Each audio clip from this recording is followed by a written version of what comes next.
Los ministros del Interior de la Unión Europea lograron este jueves un acuerdo para reformar el sistema de asilo comunitario con el voto en contra de Polonia y Hungría. La más que delicada cuestión tendrá ahora que negociarse con el Parlamento Europeo, de donde saldrá el reglamento definitivo de los procedimientos y gestión del asilo dentro del bloque europeo. El acuerdo llega tras una reunión histórica y el enésimo intento para acelerar las medidas e impulsar esa reforma que debe mitigar el drama humano que vive el Mediterráneo a diario. Los países del sur, a los que llegan la mayoría de migrantes, piden más apoyo y solidaridad de sus vecinos del este y del norte.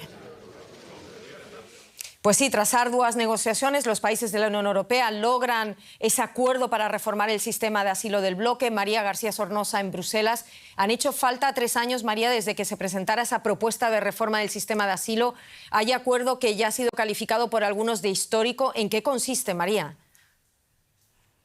Sí, Ana, histórico es la palabra que más se escucha en estos momentos en la Unión Europea, porque los Estados miembros, tras casi una década, han alcanzado un principio de acuerdo para relanzar el Pacto de Asilo y Migración. Los detalles: la Unión Europea pone en marcha una especie de estrategia de solidaridad flexible en la que cada Estado miembro puede elegir entre acoger a solicitantes de asilo de los países con más presión o, por el contrario, una especie de penalización cuantificada en 20.000 euros por cada solicitante de asilo rechazado. También se comprometen a reubicar al menos a 30.000 refugiados durante cada año. Se van a acelerar también los retornos, las expulsiones en la frontera de aquellas personas que no cumplen con los requisitos para quedarse, y será cada país, cada Estado miembro, el que decida qué país es seguro o cuál no para estas deportaciones, para estos retornos. La cita hoy, Ana, en Luxemburgo ha sido muy visceral. Las negociaciones se han prolongado durante más de 12 horas. Especialmente hemos visto un choque entre Alemania e Italia, porque Berlín quería más garantías y más protección para los menores que llegan en la frontera,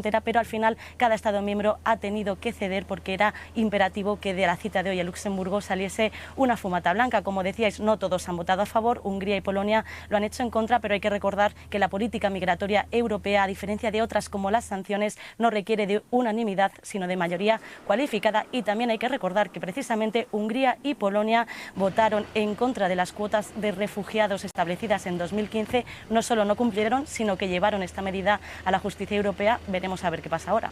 En definitiva, se puede decir que se recrudecen esas medidas para los migrantes que llegan a Europa. María, ¿cuál es el siguiente paso ahora en el calendario?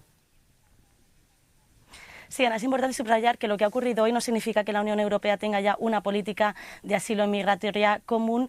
Lo que ha pasado hoy es que el Consejo, que es el órgano que reúne a los 27 Estados miembros, han fijado su postura, pero ahora se anticipan, se avecinan negociaciones muy arduas con la Comisión y con el Parlamento. Es lo que se conoce aquí en la jerga como los trílogos. Pero el Parlamento también ha fijado ya su postura, y es mucho más dura, porque los eurodiputados, por ejemplo, quieren crear una especie de mecanismo de gestión de crisis en la que obligar a los Estados miembros a acoger a refugiados en situaciones de llegadas masivas, como vimos en 2014, pero los Estados miembros rehuyen y no quieren oír hablar de nada que tenga que ver con la obligatoriedad de acogida. Así que veremos en los próximos meses negociaciones todavía muy duras, y, como decíamos antes, el calendario aprieta porque la legislatura europea actual termina en poco menos de un año. Muchísimas gracias por ampliarnos esto y traernos esa última hora en política migratoria y esa reunión de ministros del Interior. Gracias, María. Un saludo hacia Bruselas. Abrazo, Ana.